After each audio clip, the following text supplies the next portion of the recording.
Sir please chapter number 11 लेके आ जाओ, sir please chapter number 11 लेके आ जाओ, सर प्लीज चैप्टर नंबर 11 लेके आ जाओ।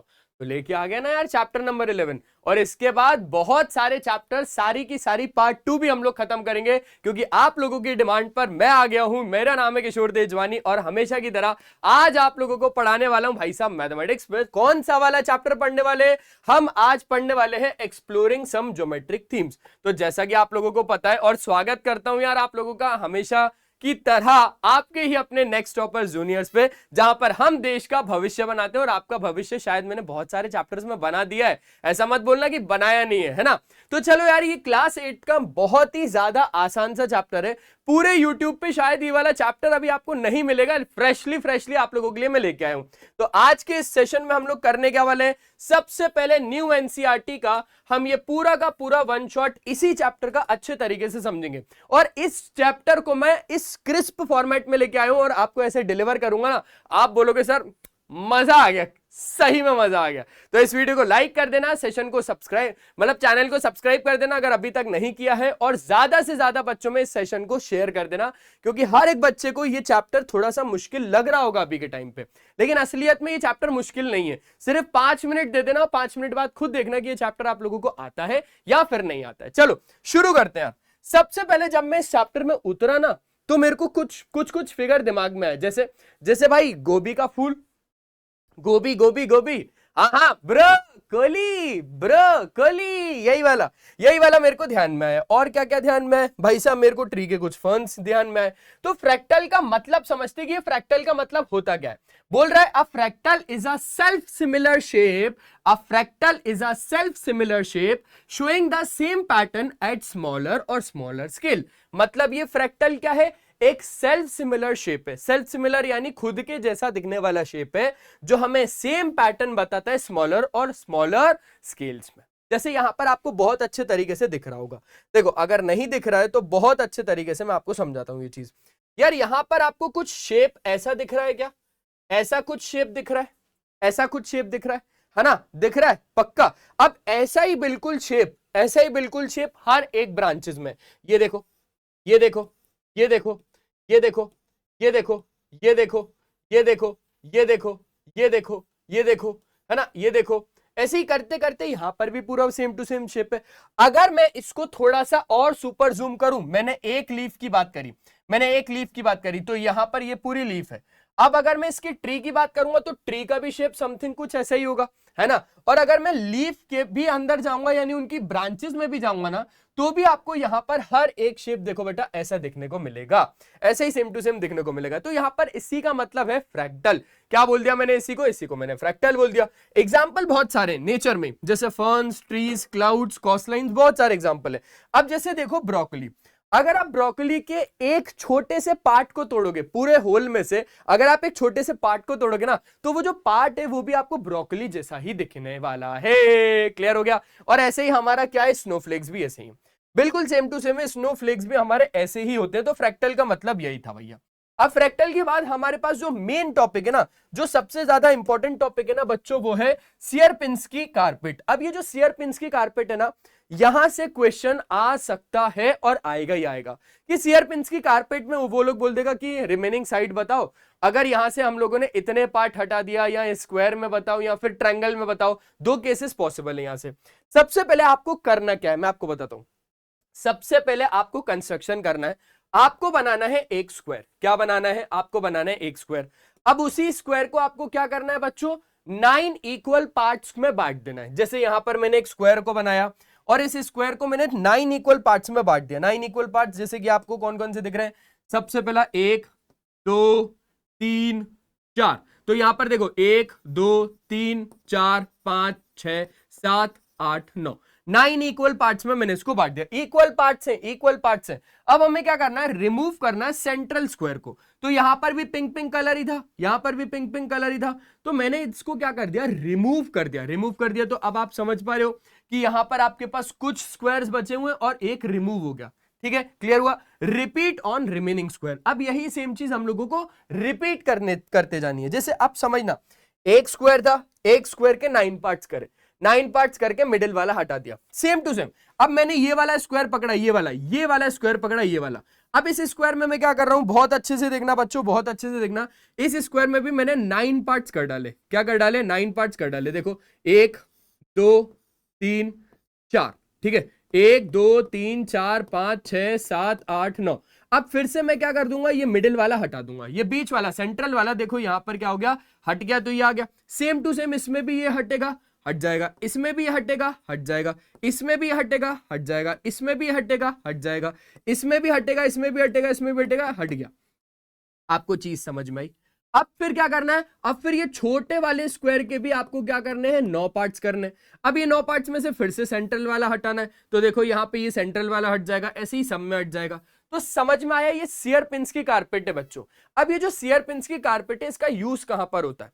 आप लोगों ने बहुत सारे कारपेट्स ऐसे देखे होंगे जो समथिंग कुछ ऐसे डिजाइन के आते हैं। तो बस यही चीजें हैं जहां पर हम इस चीज को यूज करते हैं। अब बहुत ज्यादा इंपॉर्टेंट सी बात है, यहां पर आपको बोल देगा कि भाई हमें रिमेनिंग साइड बताओ। हर स्टेप में स्टेप बाय स्टेप हमें ये बताओ कि कितने स्क्वायर्स बचे हुए हैं, ये पूछ लेगा। तो उसके लिए एक फॉर्मूला है। फॉर्मूला क्या है? रिमेनिंग, देखना बच्चों, रिमेनिंग स्टेप्स के लिए, रिमेनिंग स्क्वायर्स के लिए आपके पास जो फॉर्मूला है वो है 8 to the power n। Sir जहां पर n क्या है वो तो बता दो। मैंने बोला बच्चों पूरा ही देख लो, Rn बराबर 8 टू द पावर n। क्या बोला? Rn बराबर 8 टू द पावर n। अब ये n क्या है? n क्या है? n का मतलब है नंबर ऑफ स्टेप्स। n का क्या मतलब है? n का मतलब है नंबर ऑफ स्टेप्स। मान के चलो यहां पर हम बात कर रहे हैं सबसे पहले 0 स्टेप की। किसकी बात कर रहे हैं बच्चों? सबसे पहले 0 स्टेप के बारे में बात कर रहे हैं। 0 स्टेप का क्या मतलब है कि जैसे आपने 0 स्टेप के बारे में बात करी, आपको n की जगह पे 0 रखना है।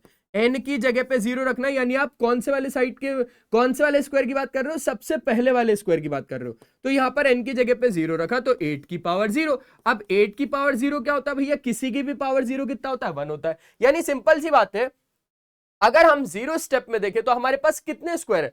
एक स्क्वायर है। कितने स्क्वायर है? एक स्क्वायर है। क्लियर हो गया? क्लियर हो गया? पक्का पक्का पक्का। चलो अब हम लोग बात करते हैं पहले वाले स्टेप की। पहले वाले स्टेप की यानी पहले वाले स्टेप की, पहले वाले स्टेप की यानी n की जगह पे मैं कितना रख रहा हूं? n की जगह पे मैं 1 रख रहा हूं, यानी 8 की पावर कितना हो गया? 1 हो गया। अब 8 की पावर 1 कितना होता है? 8। इसका 8 का क्या मतलब है कि अब आपके पास 8 स्क्वायर्स बचे हुए हैं। अब आपके पास कितने स्क्वायर्स बचे हुए हैं? अब आपके पास 8 स्क्वायर बचे। 1 2 3 4 5 6 7 और 8, 8 स्क्वायर बचे हुए हैं। ये वाला थोड़ी ना गिनेंगे, इसको तो रिमूव कर दिया ना, इसको तो रिमूव कर दिया था ना, 8 स्क्वायर बचे। अब ऐसे ही सेम टू सेम चीज हम किस में कर रहे हैं बच्चों? Step number 2। स्टेप नंबर 2 में मतलब हम n की जगह पे क्या रखेंगे? क्योंकि स्टेप 2 है ना, दूसरी स्टेप है ना, तो n की जगह पे क्या रखेंगे? हम 2 को रखेंगे। अब जैसे 8 की जगह पे 2 को रखा, n की जगह पे 2 को रखा, 8 का स्क्वायर 8 टू 16 मत कर देना, 8 टू 16 मत करना, 8 इंटू 8, 8 इंटू 8। अब 8 8 जा कितना होता है? 64। यानी यहां पर रिमेनिंग स्क्वायर कितने हैं? रिमेनिंग स्क्वायर कितने हैं? 64। 64 स्क्वायर्स हैं। देखो देखो देखो, 1 2 3 4 5 6 7 8 9, ऐसे करते करते पूरे गिन लेना। इनको मत गिनना, इनको मत गिनना, इनको मत गिनना, इनको मत गिनना, इनको मत गिनना, इनको मत गिनना, इनको मत गिनना, ठीक है। तो यहां पर आपके पास रिमेनिंग कितने आएंगे? 64। ये मेथड बहुत ज्यादा लंबा हो रहा था, इसको काउंट करना बहुत ज्यादा लंबा हो रहा था, इसलिए मैंने क्या करा? फॉर्मूला दे दिया आपको, फॉर्मूला दे दिया, Rn बराबर 8 टू द पावर n। अब अगर मैं आपको बोलूं कि ऐसे ही करते करते मेरे को ये बताओ कि 8th स्टेप तक कितना होगा? 8 स्टेप तक कितना होगा? यानी पहली स्टेप, दूसरी स्टेप, तीसरी स्टेप, चौथी स्टेप, ठीक है। 0 स्टेप क्यों बोला इसको? क्योंकि पूरा का पूरा स्क्वायर है, कोई भी हमने सेंट्रल पार्ट यहां पर नहीं हटाया है, कोई भी हमने सेंट्रल पार्ट यहां पर नहीं हटाया, इसलिए इसको 0 स्टेप बोला जा रहा है। स्टेप 1, स्टेप 2, ऐसे स्टेप 8 पे मैं पूछ रहा हूं, यानी n की जगह पे क्या रखना है? मुझे 8 रखना है, यानी 8 की पावर 8। अब 8 की पावर 8 कितना होगा? आप मेरे को बता देना। ये क्या है? ये क्या बता रहा है? ये बता रहा है हमारे पास कितने स्क्वायर्स बचेंगे, रिमेनिंग स्क्वायर्स कितने बचेंगे वो बता रहा है। क्लियर हो गया? अब नंबर ऑफ होल्स, सर कितने स्क्वायर बचे हैं? तो हमने पिंक पिंक वाला देखा था। कितने स्क्वायर्स बचे? तो हमने पिंक पिंक वाला देखा था, है ना। सर जानबूझ के आपने यहां पर पिंक कलर लिया, मैंने बोला नहीं बेटा पिंक कलर मैंने जानबूझ के नहीं लिया। बोला अच्छा सर फेवरेट कलर है, मैंने बोला हाँ याद करो हमारा राजा कैसा हो? पिंक कलर का। याद आ रहा है? याद आ रहा है सर, याद आ रहा है। ऐसे करते करते अब अगर मैं आपसे रिमेनिंग स्क्वायर नहीं पूछ रहा, मैं पूछ रहा हूं नंबर ऑफ होल्स बताओ। क्या? नंबर ऑफ होल्स, यानी बच्चों अभी हम लोगों ने जो पार्ट रिमूव किया ना उसके बारे में वो पूछ रहा है। जैसे स्टेप 1 में एक पार्ट रिमूव हुआ, स्टेप 2 में कितने पार्ट, 1 2 3 4 5 6 7 8 9, 9 पार्ट रिमूव हो गए। तो वो कैसे निकालेंगे, तो वो इसी फॉर्मूले से निकालेंगे। किससे, इसी फॉर्मूले से निकालेंगे, नंबर ऑफ होल्स वाले से। देखो देखो देखो देखो, मैं बताता हूं नंबर ऑफ होल्स वाला। HN + 1 बराबर HN + RN, HN + RN। अब सिंपल सी बात है, बहुत ज्यादा अच्छे तरीके से समझना। हमें n की जगह पे क्या रखना है, फिर से सेम टू सेम है, 0 स्टेप, 1 स्टेप, 2 स्टेप, ठीक है। यहां पर n की जगह पे सबसे पहले हम क्या रख रहे हैं, n की जगह पे सबसे पहले मैं 0 रख के दिखा रहा हूं। देखो क्या होगा, 0 + 1 1 बराबर H0 + R0, R0। अब R0 का क्या मतलब है कि हम इस वाली स्टेप के बारे में बात कर रहे हैं, इस वाली स्टेप के बारे में, इस वाली स्टेप के बारे में बात कर रहे हैं, ठीक है। मतलब नंबर ऑफ होल, H1 का तो मतलब क्या है, H1 का मतलब क्या है कि पहली स्टेप, H1 का क्या मतलब है कि पहली स्टेप में कितने नंबर ऑफ होल्स होंगे, पहली स्टेप में कितने नंबर ऑफ होल्स होंगे, बात ये कर रहा है। इसका मतलब है ये, इसका मतलब है ये, हमने n की जगह पे 0 रखा, यानी हम स्टेप 1 के बारे में बात कर रहे हैं अभी। तो H0 + R0। अब एक बात को समझना, H0 का मतलब क्या है भाई साहब, H0 का तो मतलब 0 ही है ना। और R0 का क्या मतलब है सर, R0 का मतलब है ये, R0 का मतलब है ये 1, ठीक है। तो अब यहां पर होल कितने हैं, टोटल 1 होल होगा, यानी स्टेप 1 में कितने होल्स होंगे, 1 होल होगा। सही तो बोल रहा है, एक ही तो होल है, ठीक है सर। ऐसे ही H2 यानी स्टेप 2 के बारे में बात करते हैं। स्टेप 2 के लिए आपने अभी n की जगह पे 0 रखा, अब n की जगह पे कितना रखना है, अब n की जगह पे 2 रखना है। फॉर्मूला होता है HN + 1 बराबर HN + RN, यही होता है, यही होता है, ठीक है। अब n की जगह पे हम कितना रख रहे हैं, n की जगह पे हम 2 रख रहे हैं, मतलब n की जगह पे 2 चाहिए, स्टेप 2 के बारे में बात कर रहे हैं। तो n की जगह पे तो 1 रखना पड़ेगा ना, 1 + 1 2 हो जाएगा ना, तो n की जगह पे 1 रख रहे हैं, n की जगह पे 1 रख रहे हैं, तो 1 + 1 और 1 + 1 कितना हो जाएगा, 2 हो जाएगा, ठीक है। ध्यान रखना n की जगह पे अब हम 1 रख रहे हैं, तो बराबर H1 + R1। अच्छा H1 की वैल्यू कहां से लाओगे, अरे यहां से लाओगे H1 की वैल्यू, H1 की वैल्यू क्या है, 1 है, प्लस R1 की वैल्यू, R1 की वैल्यू तो 8 है, और 1 + 8 कितना हो जाएगा, 9 हो जाएगा। यानी स्टेप 2 में हमारे पास 9 क्या है, 9 क्या है, नंबर ऑफ होल्स है। चेक करवा देता हूं जी, 1 2 3 4 5 6 7 8 9, सही तो बोल रहा है, सही तो बोल रहा है, ठीक है। अब मुझे एक बात समझाना, मुझे आप लोग निकाल के देना स्टेप 7 का। अब स्टेप 7 के लिए आप नंबर ऑफ होल्स निकाल के दो, तो स्टेप 7 के लिए आपको n की वैल्यू कितनी लेनी पड़ेगी, एक कम लेनी पड़ेगी, यानी 6 लेनी पड़ेगी। क्यों, क्योंकि यहां पर रखने पर n की जगह पे 6 जब यहां पर रखोगे, 6 + 1 तो 7 होगा ना, यानी ये बात ही स्टेप 7 की कर देगा, H7 यानी ये बात ही स्टेप 7 की कर देगा। तो n की जगह पे 6 रखा, तो H6 + R6 की वैल्यू आप यहां से कैलकुलेट कर लोगे। तो ऐसे करके आपको समझ में आ जाएगा कि स्टेप 7 में हमारे पास कितने नंबर ऑफ होल्स होंगे, ठीक है। सिंपल सी बात है, बढ़िया तरीके से। चलो अब शियर पिंस की गैस्केट के बारे में समझते, यानी एक ट्रायंगल की कंडीशन यहां पर लग जाएगी बच्चों, समझना, बहुत बहुत अच्छे तरीके से समझना। वहां पर हमने एक स्क्वायर लिया, अब यहां पर क्या करना है, हमें एक ट्रायंगल लेना है। ट्रायंगल कैसा होगा, बढ़िया सर आप बताओ, अरे वो वाला ट्रायंगल नहीं बच्चों, यहां पर आपके पास एक इक्विलेटरल ट्रायंगल होगा। उस इक्विलेटरल ट्रायंगल का केस क्या होगा कि आपको उसी इक्विलेटरल ट्रायंगल को 4 कॉन्ग्रुएंट ट्रायंगल्स में बांट देना है। 4 कॉन्ग्रुएंट ट्रायंगल्स मतलब उनका सेम शेप होगा और उनका सेम एरिया होगा। कॉन्ग्रुएंट का मतलब समझो, कॉन्ग्रुएंट का मतलब होता है जिनका सेम शेप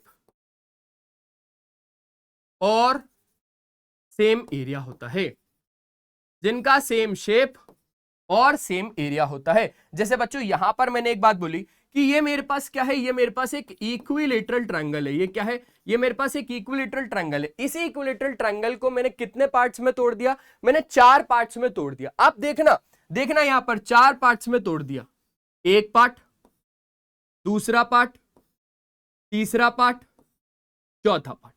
और ये 4 के 4 जो ट्रायंगल है ना, 4 के 4 जो ट्रायंगल है ना, ये आपस में कॉन्ग्रुएंट भी हैं। ये 4 के 4 जो ट्रायंगल है ना, ये आपस में कॉन्ग्रुएंट भी हैं। क्लियर हो गई बात? ऐसे ही ऐसे ही ऐसे ही। फिर मैंने क्या करा, फिर मैंने इस वाले ट्रायंगल के भी 3 पार्ट किए। यार सिंपल है, बहुत ज्यादा आसान है, आप समझो बस, आप समझो, आप समझो। सबसे पहले मैंने क्या करा, सबसे पहले मैंने इस इक्विलेटरल ट्रायंगल में इस साइड को जोड़ दिया, दोनों साइड को, फिर मैंने इन दोनों साइड को जोड़ दिया, फिर मैंने इन दोनों साइड को जोड़ दिया, तो 1 2 3 4 ट्रायंगल्स यहां पर बन गए। फिर मैंने क्या करा, फिर मैंने इस वाले ट्रायंगल के भी सारे के सारे पार्ट्स को जोड़ दिया ऐसे करके, तो 1 2 3 4, ठीक है। इस वाले ट्रायंगल में भी सेम टू सेम यही बनाया मैंने, फिर 1 2 3 4, फिर इस वाले ट्रायंगल के साथ भी मैंने सेम किया, देखना देखना देखना देखना, 1 2 3 4, फिर इस वाले ट्रायंगल के साथ भी मैंने सेम टू सेम किया, 1 2 3 4। तो ऐसे करके ये समथिंग कुछ ऐसा बन गया, ऐसा करके ये समथिंग कुछ क्या बन गया बच्चों, ऐसा बन गया। तो स्टेप 2 में ही हो गया, क्लियर हुआ। हम लोग बांटते जा रहे हैं, इसको काटते जा रहे हैं, बांटते जा रहे हैं, क्लियर हुआ। सबसे पहले एक इक्विलेटरल ट्रायंगल को हमने 4 कॉन्ग्रुएंट ट्रायंगल्स में तोड़ दिया। अब हम रिमूव करते जा रहे हैं सेंट्रल ट्रायंगल को, यानी बीच वाले ट्रायंगल को हम क्या करते जा रहे हैं, रिमूव करते जा रहे हैं। जब मैंने इसको काटा तो ये वाले सेंट्रल एंगल को मैंने रिमूव कर दिया, फिर इसमें से भी ये वाले सेंट्रल एंगल को रिमूव कर दिया, फिर इस ट्रायंगल में भी बना है उसको भी रिमूव कर दिया, फिर इस वाले ट्रायंगल में भी बना है इसको भी रिमूव कर दिया, फिर ऐसे ही इस वाले ट्रायंगल में भी सेंट्रल एंगल बनेगा उसको, मतलब सेंट्रल ट्रायंगल बनेगा उसको रिमूव, इसको रिमूव, इसको रिमूव, इसको रिमूव, इसको रिमूव, इसको रिमूव, इसको रिमूव, इसको रिमूव, इसको रिमूव। नेक्स्ट स्टेप की बात बता रहा हूं मैं, स्टेप नंबर 3 की, ठीक है, स्टेप नंबर 3 की बात बता रहा था। तो ऐसे ही करते करते हम लोगों ने क्या बोला कि यही चीज हमें रिपीट करनी है ऑन रिमेनिंग 3 ट्रायंगल्स, यही चीज हम लोगों को रिमेनिंग 3 ट्रायंगल्स में रिपीट करनी है। रिमेनिंग 3 यानी सबसे पहले आपने सेंट्रल ट्रायंगल इसमें से रिमूव किया तो ये बना, अब ये 3 बचे हैं यहां पर, ये 3 बचे, ये सेम चीज आपको इसी में अपनानी है कि आपको बनाना है एक ट्रायंगल और बीच वाले ट्रायंगल को उड़ा देना है, ये बनाना है ट्रायंगल और इस वाले ट्रायंगल को उड़ा देना है, इसमें भी एक बनाना है ट्रायंगल और इसको उड़ा देना है, ठीक है। अब अगर आपसे पूछा जाए कि भाई रिमेनिंग ट्रायंगल्स कितने बचे हैं, तो उसके लिए फॉर्मूला है, रिमेनिंग ट्रायंगल्स के लिए फॉर्मूला है 3 to the power n, clear हुआ। अब अगर आपसे पूछा जाए कि एरिया कितना होगा जी, तो एरिया क्या हो जाएगा 3/4 की पावर n। इसको कैसे समझे सर, इसको कैसे समझे? मैंने बोला बच्चों बहुत ज्यादा ध्यान से समझो, किशोर सर आपको यहां पर समझाने वाले, ठीक है, बहुत ज्यादा ध्यान से। अच्छा अगर मैं आपको बोलूं कि इस वाली स्टेप में आपके पास कितने ट्रायंगल बचे, आप बोलोगे सर पूरा का पूरा एक ही ट्रायंगल है। मैं बोलूं बच्चों इस वाली स्टेप में आपके पास कितने ट्रायंगल्स बचे, आप बोलोगे सर 1 2 3 ट्रायंगल्स बचे। मैं पूछूं बच्चों इस वाली स्टेप में आपके पास कितने ट्रायंगल्स बचे, आप बोलोगे 1 2 3 4 5 6 7 8 9 बचे। कितने बचे हैं, 9 बचे हैं। लेकिन आप निकाल कैसे रहे हो इसको, कोई शॉर्ट ट्रिक तो होनी चाहिए। आप स्टेप 3 में भी बहुत सारे ट्रायंगल्स हो जाएंगे, स्टेप 4 में भी बहुत सारे ट्रायंगल्स हो जाएंगे, सर गिन थोड़ी ना पाएंगे इतने ट्रायंगल्स, कोई फॉर्मूला होना चाहिए। आ जाओ ले लो formula, 3 to the power n एक फॉर्मूला दे रहा हूं, 3 टू द पावर n एक स्टेप फॉर्मूला दे रहा हूं, जहां पर अगर आप 0 स्टेप के बारे में बात कर रहे हो तो n की जगह पे क्या ले लो, 0 ले लो। n की जगह पे 0 का क्या मतलब है, आप 0 वाली स्टेप के बारे में बात कर रहे हो। तो देखो फॉर्मूला क्या है कि रिमेनिंग ट्रायंगल्स अगर आपको निकालना है तो 3 की पावर n, क्या है फॉर्मूला 3 की पावर n, n की जगह पे क्या रखना है, n की जगह पे 0 रखना, 3 की पावर 0 कितना हो जाएगा, 1 हो जाएगा। यानी आपके पास कितना ट्रायंगल है, आपके पास एक ट्रायंगल है। क्लियर हुआ क्या, क्लियर हुआ क्या? चलो मजा आ रहा है। अब दूसरी वाली स्टेप के लिए यानी पहली स्टेप के लिए, पहली स्टेप के लिए आपको n की जगह पे कितना रखना पड़ेगा, 1 रखना पड़ेगा, आपने रख दिया। यानी फॉर्मूला क्या बोलता है 3 की पावर n, 3 की पावर n यानी n क्या है, नंबर ऑफ स्टेप, n क्या है यहां पर, n क्या है यहां पर, n है नंबर ऑफ स्टेप्स, है ना, नंबर ऑफ स्टेप्स। यहां पर n क्या है, नंबर ऑफ स्टेप। पहली वाली स्टेप के बारे में बात करोगे तो आपने क्या बोला 3 की पावर 1, यानी रिमेनिंग ट्रायंगल्स कितने बचेंगे, रिमेनिंग ट्रायंगल्स कितने बचेंगे, 3 बचेंगे। देखो गिनवा देता हूं जी, पहला दूसरा तीसरा, क्योंकि एक सेंट्रल वाला तो रिमूव कर दिया ना हमने, ठीक है। अब इसके बारे में बात करते हैं, n की जगह पे कितना रखना पड़ेगा, आप n की जगह पे 2 रखना पड़ेगा, क्योंकि हम स्टेप 2 के बारे में बात कर रहे हैं, ठीक है। n की जगह पे रख दिया 2, यानी स्टेप 2 के बारे में तो फॉर्मूला है 3 की पावर n, क्या है फॉर्मूला 3 की पावर n, यानी 3 की पावर 2। अब 3 की पावर 2 यानी 3 3 जा तो 9, 3 का स्क्वायर यानी 3 3 जा 9। अब 3 3 जा 9 यानी आपके पास कितने ट्रायंगल्स बचे रहेंगे स्टेप 2 में, स्टेप 2 में कितने ट्रायंगल्स बचे रहेंगे, 9 ट्रायंगल्स बचे रहेंगे। देख लो 1 2 3 4 5 6 7 8 9, कितना ज्यादा आसान है? बढ़िया लगा, बढ़िया लगा, बढ़िया लगा, बढ़िया लगा। चलो next, area remaining starting area 1। अब यहां पर भी सिंपल सी बात है कि भाई एरिया हम कितने ट्रायंगल्स का लेंगे, एरिया हम कितने ट्रायंगल्स का लेंगे, आपको स्टार्ट करना है पहले वाले से, यानी 3/4 की पावर 1, 3/4 की पावर 2, 3/4 की पावर 3, यानी रिमेनिंग ट्रायंगल्स के बारे में बात कर रही है, रिमेनिंग ट्रायंगल्स के बारे में। ठीक है, रिमेनिंग ट्रायंगल्स के बारे में मतलब क्या है, ये है क्या, ये एग्जैक्टली है क्या, तो इसके बारे में मैं समझाता हूं। चलो एक काम करो, इधर ही समझ लेते हैं, इधर ही समझ लेते बच्चों, कोई दिक्कत वाली बात नहीं है, बहुत ज्यादा आसान सा टॉपिक है, बहुत ज्यादा आसान सा टॉपिक है। ठीक है, स्टार्टिंग एरिया 1, यानी n की जगह पे आपको क्या रखना है, 1 रखना है। सिंपल सी बात है, बहुत आसान सा समझना, बहुत आसान सा समझना।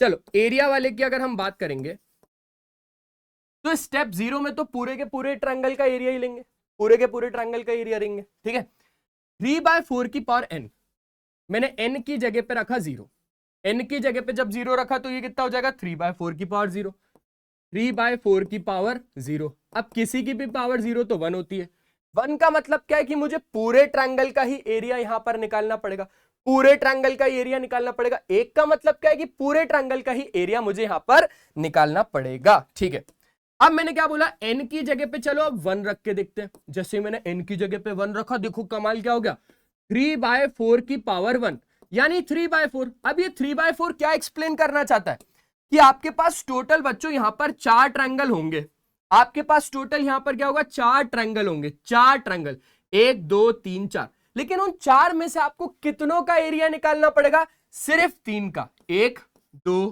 3 का है, तो टोटल 1 2 3 4, लेकिन 4 में से कितनों का एरिया निकालना है, आपको निकालना है सिर्फ 3 का। समझ में आया, समझ में आया, समझ में आया, मजा आया। चलो अब next next next next, n की जगह पे रखो 2, 2 रखने का क्या मतलब है कि आपको 3/4 का स्क्वायर करना पड़ेगा। आपने किया 4 का स्क्वायर 16, 3 का स्क्वायर 9, इसका क्या मतलब है कि 16 ट्रायंगल में से आपको 9 ट्रायंगल्स का एरिया लेना पड़ेगा। यहां पर टोटल कितने ट्रायंगल्स आएंगे पता है, अगर हम इसको भी जोड़ दें, अगर हम इसको भी जोड़ दें ऐसे करके, तो टोटल आपके पास कितने हैं, 16। देखो 1 2 3 4 5 6 7 8 9 10 11 12 13 14 15 16, टोटल है 16 ट्रायंगल्स। 16 में से हमने कितने का एरिया लिया, हमने लिया सिर्फ और सिर्फ 9 का। देखो 1 2 3 4 5 6 7 8 9, 9 का। क्लियर हुआ, क्लियर हुआ, बढ़िया तरीके से क्लियरिटी मिल रही है कि नहीं मिल रही है। अच्छा ये पेज एक्स्ट्रा हो गया, डिलीट कर देता हूं, नहीं तो आपके नोट्स में भी ऐसे ही पहुंचेगी ये चीजें। हाँ जी, हटा दिया, हट जाओ जी। हाँ ये वाला क्लियर हो गया। अब करते अपन कोच स्नोफ्लिक। अब ये कोच स्नोफ्लिक क्या है, कोच स्नोफ्लिक क्या है, अरे बहुत ज्यादा आसान सा टॉपिक है। अभी हम लोग क्या कर रहे थे, सबसे पहले हम लोगों ने स्क्वायर के बारे में समझ लिया, फिर हमने एक ट्रायंगल के बारे में समझ लिया, इक्विलेटरल ट्रायंगल के बारे में, फिर अब क्या है आपके पास कोच स्नोफ्लिक। कोच स्नोफ्लिक भी बहुत ज्यादा आसान है। सबसे पहले आपको क्या कंस्ट्रक्शन करना है, आपको डिवाइड करना है हर एक साइड को 3 पार्ट्स में। क्या करना है, आपको डिवाइड करना है हर एक साइड को 3 पार्ट्स में। बच्चों बहुत अच्छे समझना, ये वाली स्टेप से, ये वाली स्टेप से हम ये वाला बनाने वाले। मैं क्या बोल रहा हूं, हम ये वाली स्टेप से ये वाला बनाने वाले। मैं आपको बना के दिखाऊंगा। आपको हर एक साइड से डिवाइड करना है हर एक साइड को 3 पार्ट्स में, 3 पार्ट्स में, 3 पार्ट्स में। ठीक है, ये आपने कोड तोड़ दिया, एक साइड से इतना पार्ट आपने तोड़ दिया, इस साइड से इतना पार्ट तोड़ दिया, इस साइड से आपने इतना पार्ट तोड़ दिया। तोड़ने के बाद आपने क्या किया, तोड़ने के बाद आपने क्या किया, तोड़ने के बाद आपने जोड़ा, तोड़ने के बाद आपने क्या किया, जोड़ा। इधर से इसको और इसको ऐसे जोड़ दिया, इधर से इसको और इसको ऐसे जोड़ दिया, इधर से इसको और इसको ऐसे जोड़ दिया। इतना पार्ट हटाया और इसको जोड़ दिया, इतना पार्ट हटाया, इसको जोड़ दिया, इतना पार्ट हटाया और इधर से एक ट्रायंगल बना लिया। ठीक है, आपको अलग ही दिख रहा होगा। देखो देखो देखो, मैं कलर भी कर देता हूं, इस पर कलर कर दिया, इस पर कलर कर दिया, इस पर कलर कर दिया। तो अब नेक्स्ट स्टेप में आपको ये ऐसा दिख जाएगा। क्लियर हुआ, क्लियर हुआ। अब ये वाली स्टेप से ये तो बन गया, ये वाली स्टेप से, ओहो नहीं नहीं नहीं नहीं नहीं, पूरे पे नहीं करना था भैया। ये वाली स्टेप से किशोर सर ने ये तो बना के दिखा दिया, दिखा दिया, दिखा दिया, दिखा दिया। पक्का पक्का पक्का पक्का, ठीक है, हटा देता हूं। ये चीज तो समझ गए है ना। अब सर ये वाली स्टेप से ये बना के दिखाओ। मैंने बोला भाई बिल्कुल बना के दिखाऊंगा, बिल्कुल बना के दिखाऊंगा। आपको इस वाले ट्रायंगल में क्या करना है, ये वाला साइड हटाना है, ये वाला इतना छोटा सा पार्ट हटाना है। ठीक है, इतना छोटा सा पार्ट हटाना है, और यहां से एक ट्रायंगल बना देना है। ये छोटा सा पार्ट हटाना, एक ट्रायंगल बना देना। ये छोटा सा पार्ट हटाना, एक ट्रायंगल बना देना। छोटा सा पार्ट हटाना, ट्रायंगल बना देना। छोटा सा पार्ट हटाना, ट्रायंगल बना देना। छोटा सा पार्ट हटाना, ट्रायंगल बना देना। छोटा सा पार्ट हटाना, ट्रायंगल बना देना। छोटा सा पार्ट हटाना, ट्रायंगल बना देना। छोटा सा पार्ट हटाना, ट्रायंगल बना देना। छोटा सा पार्ट हटाना, ट्रायंगल बना देना। छोटा सा पार्ट हटाना, ट्रायंगल बना देना। छोटा सा पार्ट हटाना, ट्रायंगल बना देना। अब सबको भरो भरो भरो भरो भरो भरो। इसको भर दिया, हाँ हाँ, इसको भर दिया, इसको भर दिया, इसको भर दिया, इसको भर दिया, इसको भर दिया, इसको भर दिया, इसको भर दिया, इसको भर दिया, इसको, इसको, इसको। अब यहां पर आप जब इसको देखोगे तो ये समथिंग कुछ ऐसा दिख रहा होगा। दिख रहा है, दिख रहा है। इससे ये बनाना सिखा दिया किशोर सर ने। सिखाया कि नहीं सिखाया? सिखाया कि नहीं सिखाया? हाँ सर सिखाया। मजा आ गया सर, मजा आ गया, मजा आ गया, मजा आ गया। सिंपल है, सिंपल है, मजा आ गया। चलो अब समझना, आगे की थोड़ी सी बात को और समझाता हूं। आपने एक इक्विलेटरल ट्रायंगल को मिडिल पार्ट से क्या कर दिया? बना दिया। अब आपने रिमूव कर दिया बेस को, तो वो भी मैंने आपको सिखा दिया। यार अब अगर आपसे पूछा जाए कि हर स्टेप में मेरे पास नंबर ऑफ साइड्स कितनी है, हर स्टेप में मेरे पास नंबर ऑफ साइड्स कितनी है, अगर आपसे पूछा जाएगा तो आप कैसे बताओगे? Sir 3 into 4 to the power n। कैसे बताओगे? 3 into 4 to the power n। जैसे इस स्टेप पे समझना, कौन सी वाली स्टेप पे? जीरो स्टेप पे। सबसे पहली यानी जीरो स्टेप पे समझना। सबसे पहले जीरो स्टेप पे समझना, यानी n की जगह पे हम क्या रख रहे हैं? जीरो रख रहे हैं। जैसे ही आपने n की जगह पे जीरो रखा, फॉर्मूला क्या है? 3 इंटू 4 की पावर n। क्या है? 3 इंटू 4 की पावर n, यानी 3 इंटू 4 की पावर 0। अब किसी की भी पावर 0 कितना होता है? 1। 1 इंटू 3 कितना हो जाएगा? 3। यानी बच्चों सिंपल सी बात है, अगर आपको नंबर ऑफ साइड बतानी है हर एक स्टेप पे तो आपको पता चल जाएगी। अब इस स्टेप पे आपके पास साइड्स कितनी है? 3 है। देखो 1 2 3। कितनी साइड से? 3 साइड से। सिंपल सी बात है। ठीक है, अब स्टेप 2 पे चलते हैं। चलो, मतलब n की जगह पे आपको क्या रखना पड़ेगा? 1, यानी स्टेप 1 में चल रहे हैं। ठीक है, स्टेप 1 में फॉर्मूला क्या हो जाएगा? 3 इंटू 4 की पावर n, सेम फॉर्मूला। लेकिन अब n की जगह पे क्या रखना पड़ेगा? 1 रखना पड़ेगा। आ जाओ, 3 इंटू 4 की पावर 1 तो 4 ही हो जाएगा, और 4 3 जा कितना हो जाएगा? 12 हो जाएगा। ये देखो, ये देखो, देखो देखो ध्यान से देखना, 12 साइड्स गिनवाऊंगा। 1 2 3 4 5 6 7 8 9 10 11 12। टोटल कितनी साइड्स हो गई? 12 साइड्स हो गई। अब यहां पर स्टेप 2 में आप लोग मुझे निकाल के देना, मुझे निकाल के देना। n की जगह पे क्या रखना? 2 रखना। 4 2 जा 8 नहीं बोलना, 4 4 जा 16, और 16 3 जा 48। यहां पर 48 साइड्स आपके पास होंगी बच्चों। क्लियर हो गया? क्लियर हो गया। तो ये तो हो गया नंबर ऑफ साइड्स के बारे में। अब अगर हमसे किसी ने पूछ लिया भाई साहब पेरीमीटर बताओ, पेरीमीटर, तो पेरीमीटर के लिए यहां पर बता देता हूं। ठीक है, यहां पर कर लेते हैं पेरीमीटर के लिए चेक। पेरीमीटर के लिए यहां पर चेक कर रहे हैं। सबसे पहले फॉर्मूला क्या होता है? 4/3 की पावर n इंटू 3। सबसे पहले फॉर्मूला क्या होता है? 4/3 की पावर n इंटू 3। यानी कि अब अगर आप जीरो स्टेप के लिए निकाल रहे हो ना, जीरो स्टेप के लिए निकाल रहे हो, तो पेरीमीटर का क्या मतलब होगा? सम ऑफ ऑल साइड्स। पेरीमीटर का मतलब क्या होता है? पेरीमीटर का मतलब होता है सम ऑफ ऑल साइड्स। यानी बच्चों अगर एक ट्रायंगल का पेरीमीटर निकालना है, अगर इस वाले ट्रायंगल का पेरीमीटर निकालना है, तो आप कौन कौन सी साइड को प्लस करवाओगे? सर एक तो ये वाली, दूसरी ये वाली, फिर तीसरी ये वाली। तो इस तरीके से हम सारी साइड्स को प्लस करवाएंगे तो पेरीमीटर आ जाएगा। मैंने बोला बढ़िया यार, बढ़िया, बहुत शानदार। अब जरा इसमें देखते हैं कि पेरीमीटर का मतलब होता है सम ऑफ ऑल साइड्स। हाँ ठीक है, मैंने बोला भाई अब हम लोगों को स्टार्ट करना है 1 से। स्टार्ट करना है 1 से। क्यों 1 से स्टार्ट करना है? हम 0 से स्टार्ट करके देख लेते हैं। चलो भाई अपनी मर्जी का स्टार्ट करते हैं। 4/3 की पावर 0, क्योंकि n की जगह पे मैं सबसे पहले जीरो स्टेप के लिए चेक कर रहा हूं, तो 0 रखा, इंटू 3 कर दिया। अब किसी की भी पावर 0 कितना होता है? 1। 1 इंटू 3 कितना हो जाएगा? 3। यानी पेरीमीटर के लिए आपको 3 साइड का सम करना पड़ेगा। 3 साइड का सम करना पड़ेगा, सिंपल सी बात है। चलो अब हम लोग चेक करते हैं दूसरे वाले के लिए। इसके वाले के लिए? दूसरे वाले के लिए, यानी स्टेप 1 के लिए। अब n की जगह पे कितना रखना पड़ेगा? क्योंकि पहली स्टेप है तो n की जगह पे 1 रखना पड़ेगा। फॉर्मूला क्या है? 4/3 की पावर 1। टिंग टिंग टिंग टिंग टिंग।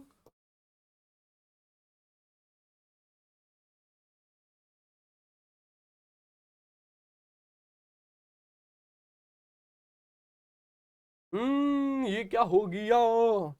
मुझे जादू आता है, जादू वादू कर दूं क्या? जादू जादू जादू जादू जादू जादू। अरे कुछ भी नहीं हो रहा इससे, मेरे जादू से क्यों कुछ नहीं हो रहा।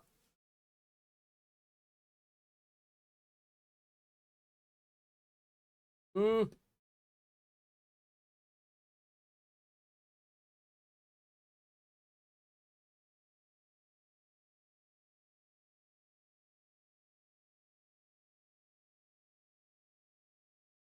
बच्चों 1 सेकंड रुक जाना यार, ठीक है 1 सेकंड।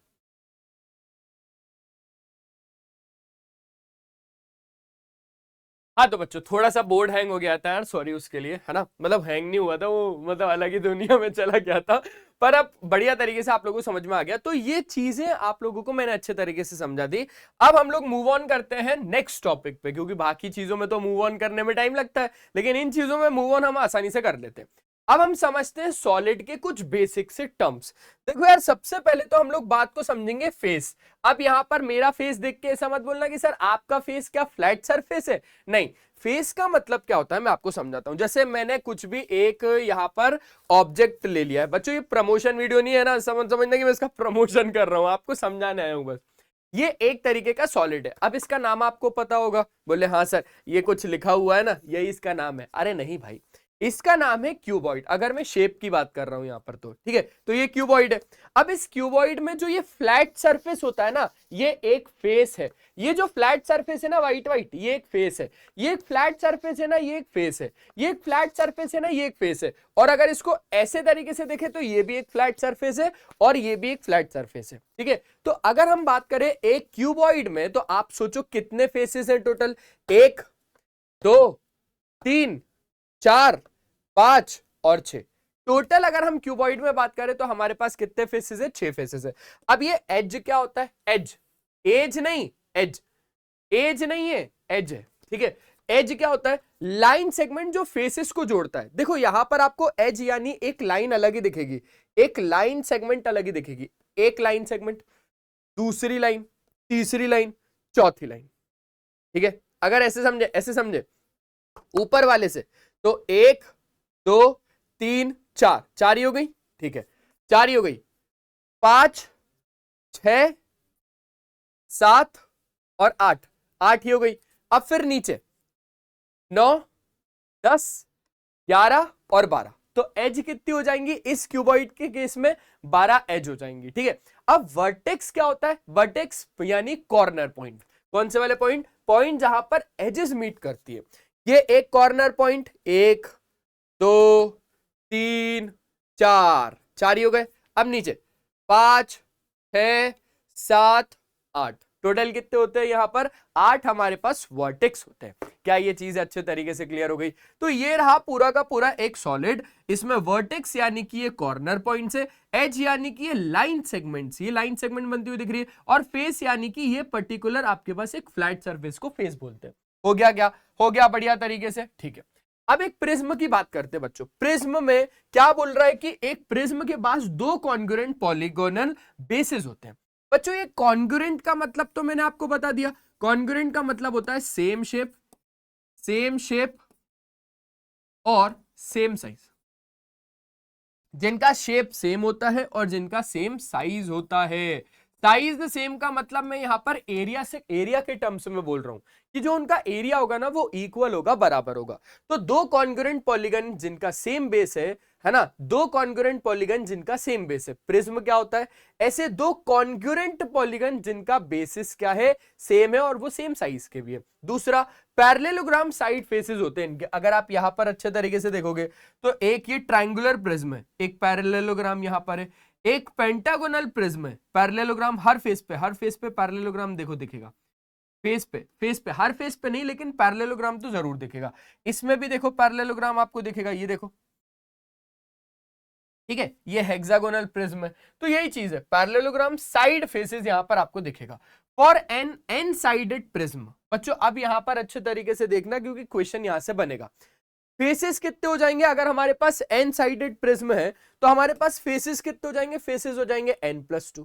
अच्छा एज कितनी हो जाएंगी, एजेस हो जाएंगी 3n। अच्छा हमारे पास वर्टाइसेस कितने हो जाएंगे, वर्टेक्स कितने हो जाएंगे, वर्टेक्स हो जाएंगे 2n। ये ध्यान रखना, ये ध्यान रखना, ये रहेगा फेसेस हो जाएंगे n+2, ये हो जाएगा 3n और ये हो जाएगा 2n। क्लियर हो गया। अगर मैं एक ट्रायंगुलर प्रिज्म के लिए इसको निकालूंगा तो मेरे पास कितने आ जाएंगे। चलो ट्रायंगुलर प्रिज्म के बारे में बात करते हैं। किसके बारे में? एक ट्रायंगुलर प्रिज्म के बारे में हम बात करते हैं। जैसे वैसे तो आप लोगों को साफ साफ दिख रहा है कि यहाँ पर फेसेस कितने हैं, है ना, एज कितनी है और साथ साथ में वर्टेक्स कितने, आपको साफ साफ दिख रहा है। लेकिन फिर भी चलो अब निकाल के तो देखें, एक बार निकाल के देखते हैं। यार अब आपको बहुत अच्छे से पता है क्योंकि नाम में ही ट्रायंगुलर है, यानी हमें n कितना लेना पड़ेगा, हमें n लेना पड़ेगा 3। चलो सबसे पहली चीज हम निकाल रहे हैं जो कि है फेसेस। फेस कितने हो जाएंगे, क्योंकि n की जगह पे रखना है 3 तो 3+2 कितना हो जाएगा 5, यानी फेस कितने हो जाएंगे 5। चलो दूसरा निकालते हैं। दूसरा है हमारे पास एज। एज कितनी है? एज है 3 इंटू एन, जहां पर n की जगह पे क्या रखना है 3, तो 3 3 जा कितना हो जाएगा 3 3 9 हो जाएगा, यानी एज कितनी हो गई 9। अच्छा चलो तीसरी चीज के ऊपर बात करते हैं। अब हमें n की जगह पे क्या रखना है 3 रखना है, तो 3 2 जा कितना हो जाएगा 6, यानी वर्टेक्स कितनी हो जाएंगी 6 वर्टेक्स हो जाएंगी। अब आपको गिनवा देता हूं, आ जाओ। सबसे पहले फेस हमारे पास कितने 5। एक तो ये वाला फेस है, एक फेस हो गया, दूसरा फेस, तीसरा फेस, ठीक है, चौथा फेस। क्लियर हो गया। देखो समझो बात को अच्छे से। ये ट्रायंगुलर प्रिज्म है, तो एक फेस, दूसरा फेस, तीसरा फेस, चौथा फेस, पांचवा फेस नीचे। पहला ये वाला, ठीक है, दूसरा फेस, तीसरा फेस, चौथा फेस वहां से और पांचवा फेस यहां से। ऐसे करके आप लोगों को पता चल जाएगा फेसेस में यहाँ पे कितने हो गए 5 हो गए। अब एज कितनी है? एज है 9 एजेस, 1 2 3 4 5 6 7 8 और एक 9वीं ये वाली ऊपर से जाएगी, ठीक है। और वर्टेक्स कितने? वर्टेक्स भी आपके पास 6 है। वर्टेक्स 6, 1 2 3 4 5 6, ये पीछे साइड वाला है बच्चों। क्लियर हो गया। तो ऐसे कर करके आपको यहां पर क्या हो जाएगा, यहां पर आप लोगों को सिंपल सा सब कुछ मिल जाएगा, ठीक है। फेसेस भी मिल जाएंगे, एज भी मिल जाएगी और साथ साथ में वर्टेक्स भी मिल जाएगा। अब सर क्या ये सही है? तो इसको यूलर्स फॉर्मूला से आप लोग प्रूफ कर सकते हो। किससे? यूलर्स फॉर्मूला मैं आप लोगों को दे देता हूं। अगर ये वेरीफाई कर रहा है दैट मींस फेसेस, एज और वर्टेक्स बिल्कुल सही। F प्लस V माइनस ई, F प्लस V माइनस ई बराबर 2 होता है। ध्यान रखना फॉर्मूला क्या बोलता है कि F प्लस V माइनस ई बराबर कितना होगा 2 होगा। F प्लस V माइनस ई बराबर कितना होगा 2 होगा। अब इस केस में आप चेक करके देख लो, फेस हो गए 5, ठीक है, वर्टेक्स कितने हो गए 6, ठीक है, E यानी एज कितने हो गए 9, क्या बराबर 2 आ रहा है? देख लेते हैं, ये हो गया 11 माइनस 9 2, तो 2 बराबर हो गया 2। सिंपल सी बात है। क्लियर हुआ क्या? अब एक क्वेश्चन आपके पास आ गया भाई, आपसे यहां पर बोला जा रहा है कि आपको कॉन्ग्रुएंट पॉलीगन बनाना है एक प्रिज्म, ठीक है। If the congruent polygon of a prism have 10 sides, यानी n की जगह पे हमें कितना लेके चलना है? n की जगह पे हमें 10 लेके चलना है। How many faces, edges, vertices does the prism have? हमें बताना है उसके पास प्रिज्म मतलब फेसेस कितने होंगे, वर्टाइसेस कितने होंगे, वर्टेक्स कितने होंगे, एज कितनी होंगी। What if the polygon have n sides? हमें ये बताना है कि पॉलीगन के पास अगर n साइड हुआ तो क्या? अरे सिंपल सी बात है, अगर आपके पास प्रिज्म के पास 10 साइड्स है तो n की जगह पे कितना लेना पड़ेगा? n की जगह पे कितना लेना पड़ेगा? 10 लेना पड़ेगा, पहली चीज। अब निकालते चलो फेसेस कि इसमें फेसेस कितने होंगे, तो फेसेस होंगे 2 ज्यादा, n से 2 ज्यादा, n+2 यानी n की जगह पे कितना रखना है 10, तो 10 + 2 यानी यहां पर कितना हो जाएगा जी 12 हो जाएगा। दूसरा क्या निकालते हैं, चलो एज निकालते हैं, एजेस निकालते हैं। तो एज के लिए फॉर्मूला क्या हो जाएगा 3n, क्या हो जाएगा 3n हो जाएगा। 3n यानी आपको n की जगह पे 10 रखना है, तो 3 × 10, 3 10 जा कितना हो जाएगा 30 हो जाएगा। क्या ये चीज अच्छे तरीके से क्लियर हो गई? 3n आपके पास हो गया। अब अगर आपको वर्टाइसेस निकालनी है यानी वर्टेक्स अगर आपको निकालने हैं, तो वर्टेक्स के लिए क्या फॉर्मूला है 2 × n, यानी n की जगह पे कितना रखना पड़ेगा? n की जगह पे 10 रखना पड़ेगा, 10 2 कितना हो जाएगा 20 हो जाएगा। आसान है, जल्दी बोलो आसान है, पक्का, बढ़िया तरीके से, बस। तो n की जगह पे ही हो गया। अब अगर आपको चेक करना है तो यूलर्स फॉर्मूला मैंने आपको दे तो दिया भाई, यूलर्स फॉर्मूला दे तो दिया। यूलर्स फॉर्मूला से आप चेक कर लो, F plus v minus e बराबर 2 ही आएगा। फेसेस कितने हैं 12, रख दिया 12। अच्छा वर्टाइसिस वर्टेक्स कितने हैं 20, रख दिया 20। एज कितना है, एजेस है 30, ये रख दिया 30। क्या बराबर 2 आ रहा है, देखो ये हो जाएगा आपके पास 32 माइनस 32।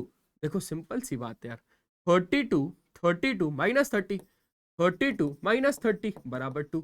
तो 2 बराबर कितना हो जाएगा 2 बराबर कितना हो जाएगा 2। क्या ये चीज क्लियर हुई, क्या ये चीज क्लियर हुई, सिंपल है, क्वेश्चन भी सिंपल है।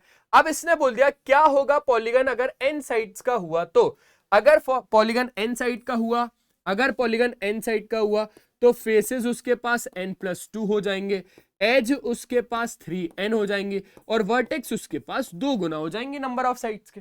सिंपल है, सिंपल है बस। अब देख लेते हैं पिरामिड्स। पिरामिड्स का भी कुछ भी नहीं है, सेम टू सेम है। यहां पर क्या बोल रहे हैं कि एक पिरामिड का एक पॉलीगोनल बेस होता है। पॉलीगोनल यानी बच्चों जितनी आपके पास साइड्स है ना, जितनी, अगर आपके पास ट्रायंगुलर प्रिज्म है, अगर आपके पास ट्रायंगुलर पिरामिड है, तो ऐसा मत समझना कि बेस भी उसका ट्रायंगुलर ही होगा, है ना, ऐसा मत समझना कि बेस भी उसका ट्रायंगुलर होगा, किसी किसी केसेस में होगा। तो पॉलीगोनल बेस का क्या मतलब है कि एक ऐसा पिरामिड, पिरामिड शेप क्या है, एक पॉलीगोनल बेस तो वहां पर होगा। पॉली का मतलब क्या होता है, मेनी, और गोनल का मतलब साइड्स, बहुत सारी साइड्स से मिलके जो बनता है। जैसे एक ट्रायंगल हो गया, जैसे एक स्क्वायर हो गया, ठीक है, जैसे पेंटागन हो गया, ये हेक्सागन हो गया, ये सारे के सारे क्या है, पॉलीगन ही तो है। तो पॉलीगोनल बेस होगा। अब यहां पर पॉलीगोनल बेस का मतलब आप यहां पर समझ के चलो, जैसे नीचे देखो बेस कौन सा आएगा, ट्रायंगुलर आएगा। इस केस में पेंटागोनल पिरामिड है, इसलिए 5 साइड तो आनी चाहिए, 3 4 5, ये 5 साइड आ गई पेंटागोनल के लिए। हेक्सागोनल के लिए 6 साइड आएंगी, तो 1 2 3 4 5 और एक पीछे साइड से आएगी यानी 6, एक पीछे साइड से आएगी जो इसको और इसको जोड़ेगी, है ना, 6। तो हेक्सागोनल पिरामिड भी ये हो गया। तो यहां पर बस वही बताया जा रहा है कि एक पॉलीगोनल बेस उनका होगा ही होगा। जैसे ट्रायंगुलर है तो ट्रायंगल होगा, पेंटागोनल है तो पेंटागोनल होगा, है ना। मतलब पेंट यहां पर लिखा हुआ है, पेंट का मतलब 5 होता है, हेक्स यहां पर लिखा हुआ है यानी हेक्स का मतलब 6 होता है। तो हेक्सागोनल पिरामिड यानी आपके पास बेस क्या होगा, एक हेक्सागोनल होगा, ठीक है, एक हेक्सागन होगा। Triangular faces meeting eight vertex. अब जो ट्रायंगुलर फेसेस है, आपको यहां पर ट्रायंगुलर फेसेस दिख रहे होंगे, जैसे एक फेस ये दिख रहा है, एक फेस ये दिख रहा है, एक फेस ये दिख रहा है, एक फेस ये दिख रहा है, और तो और एक पूरा का पूरा फेस ये दिख रहा है। तो ये सारे के सारे एक वर्टेक्स पे जुड़े हुए हैं, सारे के सारे एक वर्टेक्स पे जुड़े हुए हैं, सारे के सारे एक वर्टेक्स पे जुड़े हुए हैं। तो triangular faces meeting at a vertex, clear हो गया। For n sided pyramid, formula याद रख लेना बच्चों, मैंने आपको बताया ये फॉर्मूला था प्रिज्म के केस वाला, ये प्रिज्म का केस है, और ये किसका केस है, ये पिरामिड का केस है। फेस इसमें होंगे n+1, एज इसमें होंगी 2 गुना, और वर्टेक्स इसमें होंगी n+1। ठीक है, ठीक है, ठीक है, ठीक है। यानी सिंपल सी बात है, इसको याद करने का ट्रिक तो बहुत आसान है। फेसेस और वर्टेक्स तो सेम टू सेम है, फेसेस और वर्टेक्स क्या है, फेसेस और वर्टेक्स तो सेम टू सेम है। अब यहां पर मान के चलते जैसे ट्रायंगुलर है, क्या है जी, ट्रायंगुलर, ट्रायंगुलर यानी 3।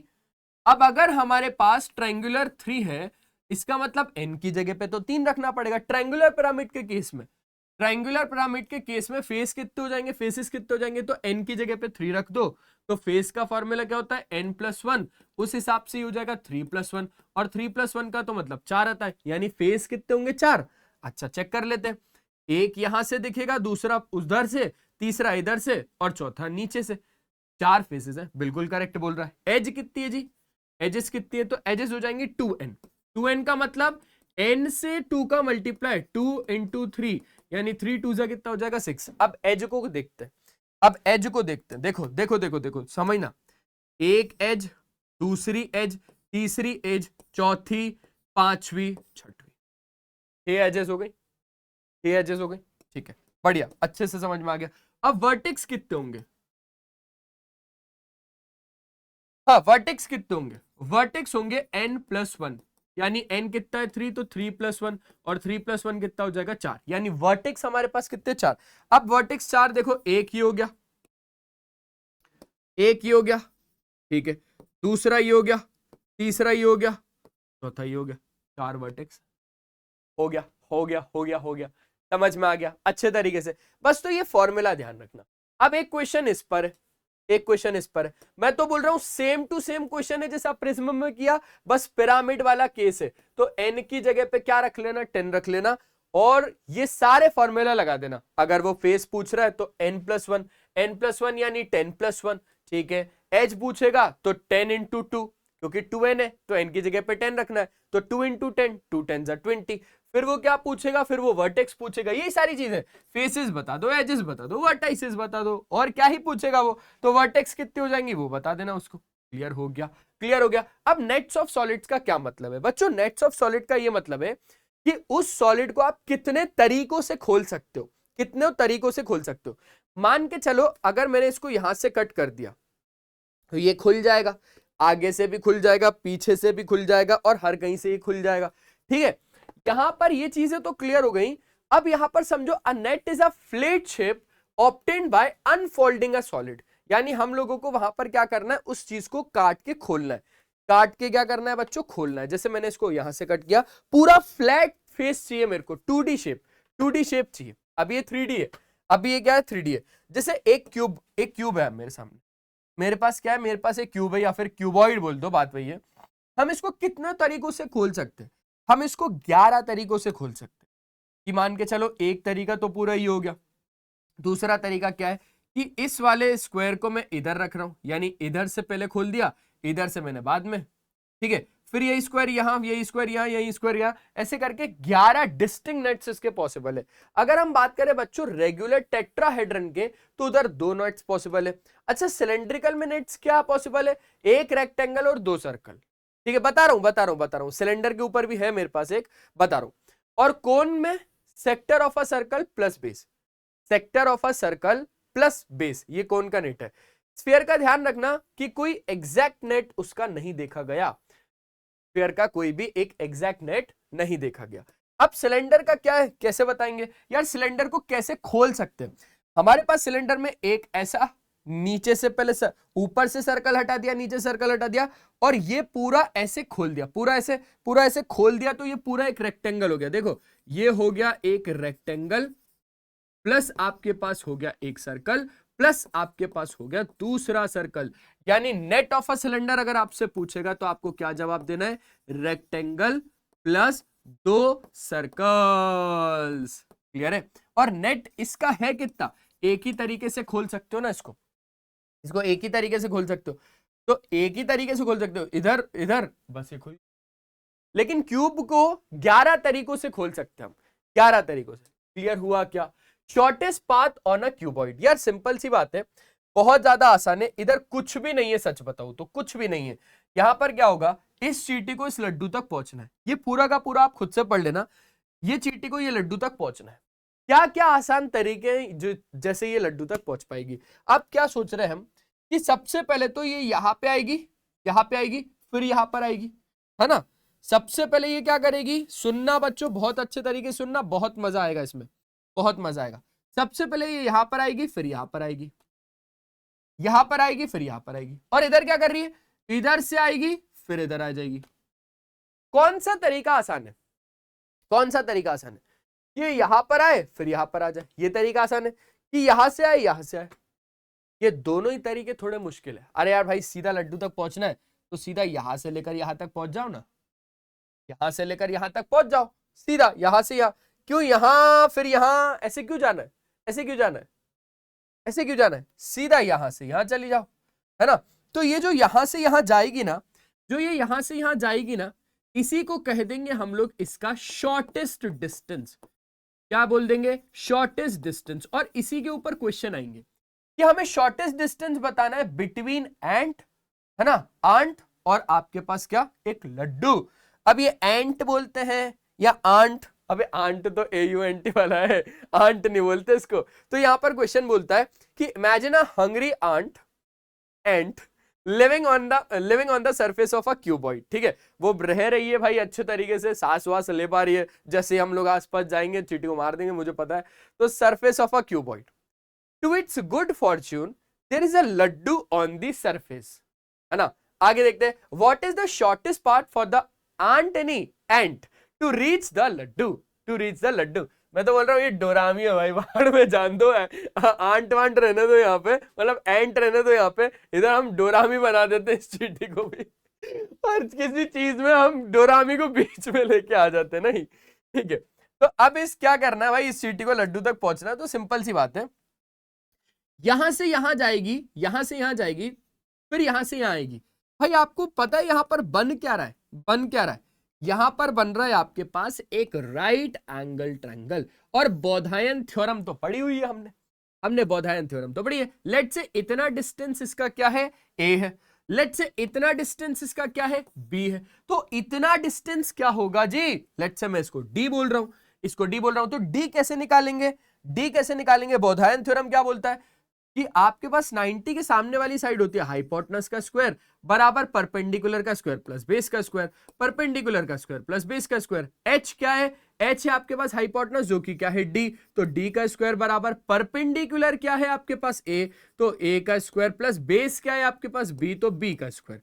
अब ये जो स्क्वायर है ये राइट साइड में चले आएगा तो स्क्वायर रूट हो जाएगा, तो A square plus B square. Simple है, सिंपल है। डी क्या आ गया, डी आ गया under root of A square plus B square. D क्या आ गया, डी आ गया under root of A square plus B square.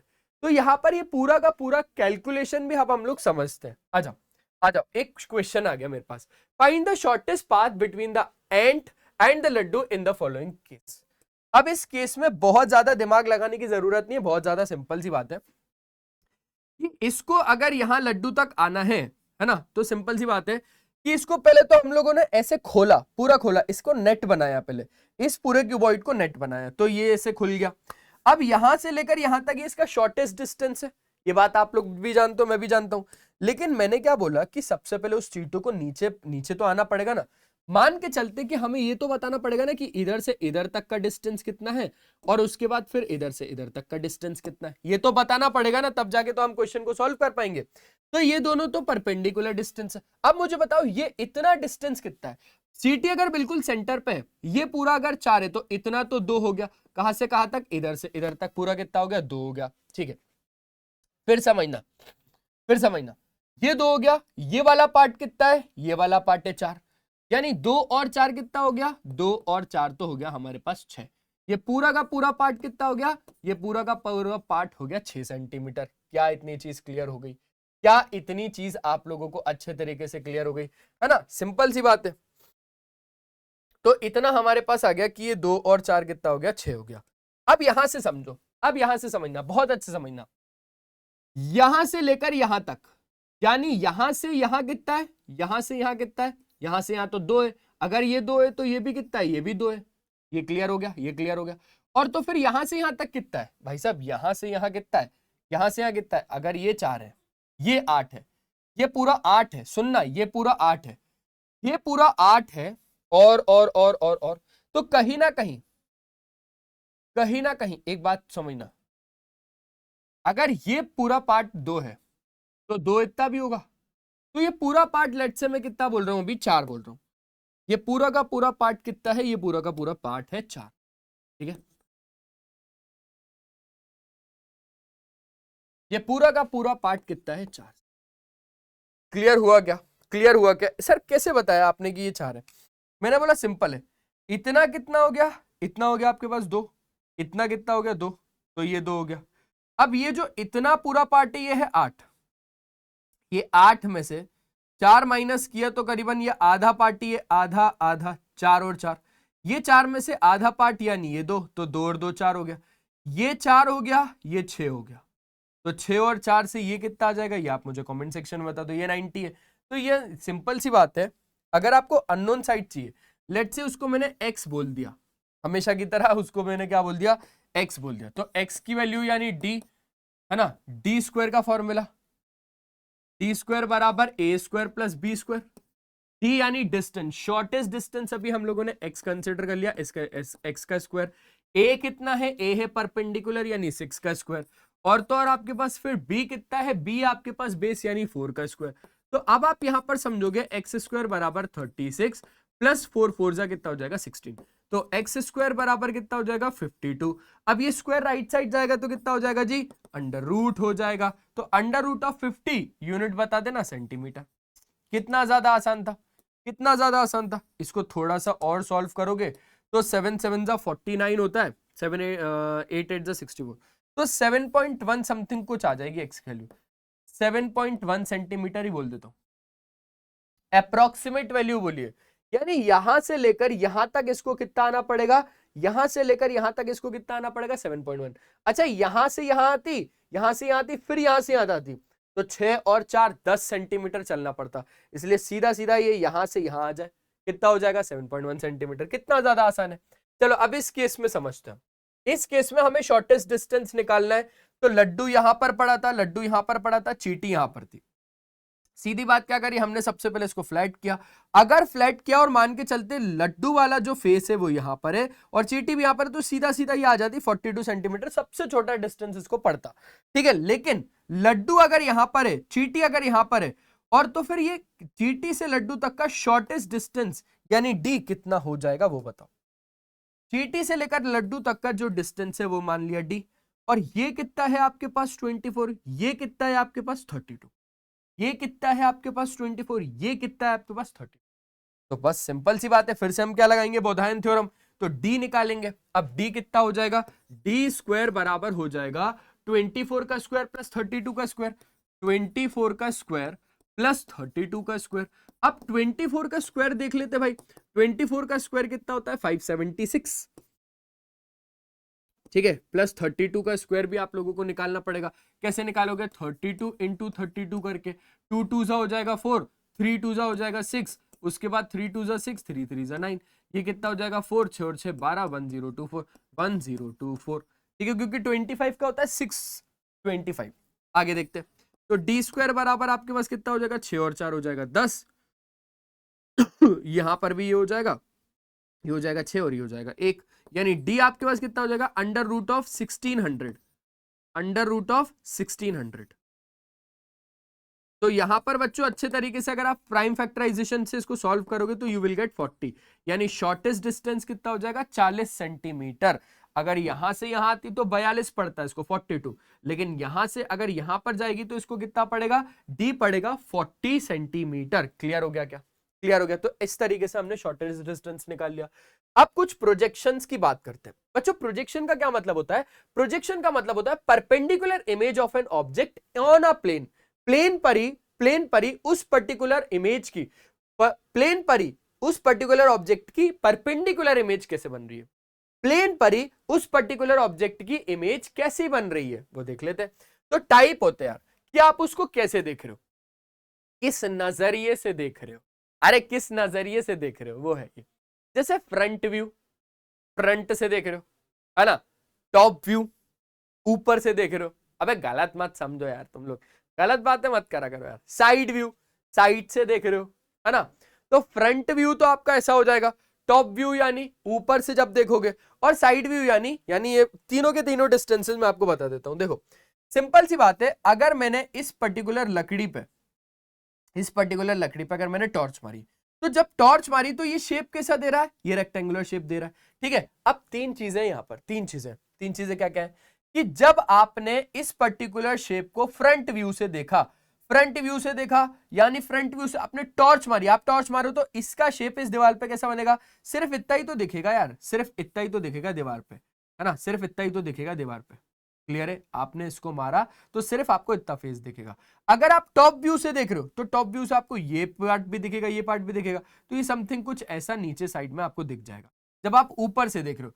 और जब आप साइड व्यू से देख रहे हो, साइड व्यू से देख रहे हो, तो साइड व्यू से समथिंग आपको ये तीन पार्ट ऐसे करके यहां पर मिल जाएंगे। ठीक है, मिल जाएंगे। क्लियर हो गया क्या।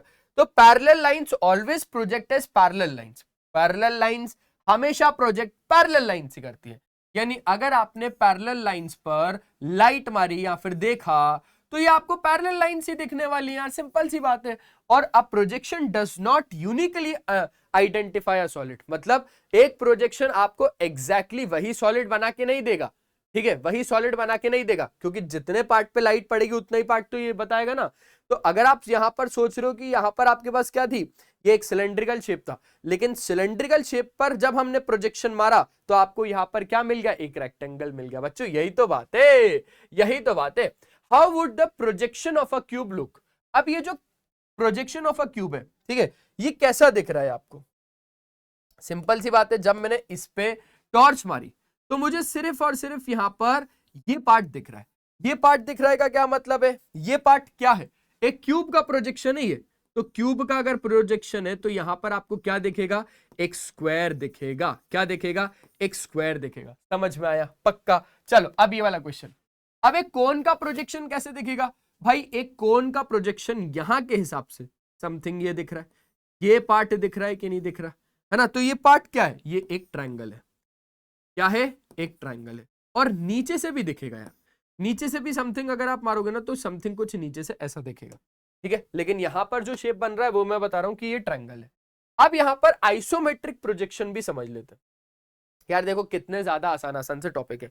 आप ना रूबिक्स क्यूब को आज पकड़ना हाथ में और कुछ इस तरीके से पकड़ना कि आप सिर्फ और सिर्फ वर्टेक्स ही पकड़ रहे हो उसके, ना फेसेस पकड़ना ना एज से पकड़ना, आप उसके डायगोनली वर्टेक्स को पकड़ना। डायगोनली मेरे पास अभी है नहीं तो मैं आपको दिखाता। अब मुझे बताओ, आधे से ज्यादा बच्चे आधे से ज्यादा बच्चे यहां पर इसको एक हेक्सागन समझ रहे होंगे। आधे से ज्यादा बच्चे यहां पर इसको एक हेक्सागन समझ रहे होंगे, पर असल में ये क्यूब है। ये क्या है? असल में ये क्यूब है। मैं आपको दिखाता हूं, देखो देखो देखो देखो, खुद से देखो। यहां पर ये क्यूब है, इसको इस तरीके से मैं दिखा रहा हूं, इसको मैं इस तरीके से दिखा रहा हूं ताकि आपको ये क्या लगे, ताकि आपको ये एक रेगुलर हेक्सागन लगे। देख लो, खुद देख लो, ये एक क्यूब नहीं है क्या? ठीक है, ये क्यूब नहीं है क्या? खुद देख के बताओ। ये उस क्यूब की दूसरी साइड, फिर ये वाला बेस, फिर ये वाला, ठीक है, फिर ये वाला। तो ऐसे करके ये आपको एक क्यूब ही तो दिख रहा है। जब आप इसके टॉप व्यू पे आओगे तो आपको ये क्यूब नहीं दिखेगा क्या? आप ध्यान से देखो, एक फेस क्यूब का ये रहा, दूसरा फेस ये रहा, तीसरा फेस ये रहा, चौथा फेस ये रहा, एक फिर टॉप व्यू, फिर नीचे वाला व्यू, तो 6 फेसेस हो गए। ये एक क्यूब है, लेकिन इसको मैंने इस तरीके से रखा है कि आपको रेगुलर हेक्सागन दिख रहा है। ये 6 साइड हो गए, 1 2 3 4 5 6 साइड हो गए, यानी एक हेक्सागन है। ये क्या है? ये एक हेक्सागन है। सिंपल सी बात है। तो isometric projection of a cube is a regular hexagon used in engineering drawings. बच्चों जब इंजीनियर्स घर बनाते हैं या कुछ भी ऐसा काम करते हैं, ठीक है, तो सबसे पहले वो एक ड्राइंग बनाते हैं कि उस पर्टिकुलर चीज को या उस पर्टिकुलर घर को बनाना कैसे, एक मैप बनाते हैं वो अपने दिमाग में। इसी को हम लोग कहते हैं आइसोमेट्रिक प्रोजेक्शन। यानी बच्चों वो प्रोजेक्शन रियल नहीं होता, हाँ, लेकिन बस वो प्रैक्टिस के लिए बनाते हैं ताकि हमें रियल कैसे दिखेगा वो चीज, ठीक है। आइसोमेट्रिक ग्रिड बहुत सारे कामों में आता है भाई। जैसे आप घर पे फर्नीचर का काम करवाओगे तब भी काम आएगा, जैसे आप बिल्डिंग बनाओगे, बहुत सारी चीजों में ये चैप्टर काम आता है। तो 3 एक्सिस होती है, हमेशा हमेशा हमेशा ध्यान रखना, हमेशा रियल लाइफ में 3 चीजें ध्यान रखना कि आपको हमेशा सिर्फ और सिर्फ 3 एक्सिस होगी। एक लेंथ, दूसरी डेप्थ और तीसरी हाइट। लेंथ यानी लंबाई, डेप्थ यानी गहराई और तीसरी जो कि आपके पास height. Edges appear in 3 fixed direction. देखो यहां पर मैंने क्या रख दिया, यहां पर मैंने क्यूब रख दिया, या चलो एक क्यूबॉइड रख दिया। तो क्यूबॉइड के टर्म्स में आप समझाओगे तो ये रही आपके पास एक लेंथ, ये रही आपके पास एक डेप्थ और ये रही आपके पास एक हाइट, ठीक है। क्या ये चीजें क्लियर हो गई? हाँ सर क्लियर हो गई। अब एक क्वेश्चन है, इस क्वेश्चन के बाद मेरे ख्याल से सब कुछ आप लोग समझ चुके होंगे, फिर कुछ समझाने की जरूरत ही नहीं है। अब आप मुझे एक सिंपल सी चीज बताओ, how would the projection of a fan and a car look. अब यहां पर फैन का प्रोजेक्शन और कार का प्रोजेक्शन कैसे होगा? यानी अगर हम इसको टॉप व्यू पे देखें, अगर हम इसका टॉप व्यू देखें तो समथिंग कुछ ऐसे दिखेगा, टॉप व्यू, ठीक है, ये टॉप व्यू है, ये टॉप व्यू है। अगर मैं इसका साइड व्यू देखूं तो कुछ ऐसा दिखेगा, और साइड क्या, फ्रंट से भी तो ये ऐसे ही दिखेगा ना। अगर मैं इसको फ्रंट से देखूंगा, फैन को नीचे उतारना, फ्रंट से देखना, ऐसे ही दिख रहा है। टॉप से देखोगे, टॉप से देखना, टॉप से देखना मतलब ऊपर से देखना, ऊपर से ही आपको ऐसे दिखेगा, ठीक है, ऊपर से ऐसा दिखेगा। फिर कहां से? साइड से देखना, साइड से भी आपको ये ऐसे ही दिखेगा। क्लियर है क्या? क्लियर है। अब कार को देखते हैं। कार फ्रंट से यानी आगे से जब देखोगे ना, कार को आगे से जब देखोगे ना तो ये ऐसे दिखेगी, टॉप से जब देखोगे तो ये ऐसे दिखेगी, और साइड से जब ये ऐसे देखोगे तो 2 गेट दिख जाएंगे कार के। सिंपल सी बात है। तो यार ये चैप्टर ना बहुत ही ज्यादा आसान था और इसको मैंने अच्छे तरीके से कंप्लीट कर दिया और आप लोगों को इतने अच्छे तरीके से समझाया कि इतने इससे अच्छे तरीके से कोई समझा ही नहीं सकता यार। तो आई होप आप लोगों को पूरा का पूरा चैप्टर बढ़िया तरीके से आया होगा। मिलते हैं हम लोग नेक्स्ट सेशन में, तब तक के लिए बाय बाय। अपना ध्यान रखें और हमेशा की तरह एक ही चीज कि पढ़ाई करते रहना यार, क्योंकि वो बहुत ज्यादा जरूरी है और ये चैप्टर बहुत ज्यादा आसान था। ठीक है, अब इसके क्वेश्चंस लगा के देखना एनसीईआरटी बुक से, जो कि न्यू एनसीईआरटी है, वहां से आप लोगों से क्वेश्चन डेफिनेटली बनेंगे। और जो भी टॉपिक समझ में नहीं आया थोड़ा सा पीछे करके वीडियो को फिर से एक बार देख लो। चलो तब तक के लिए टाटा, मिलते हैं नेक्स्ट वीडियो में, ध्यान रखना अपना।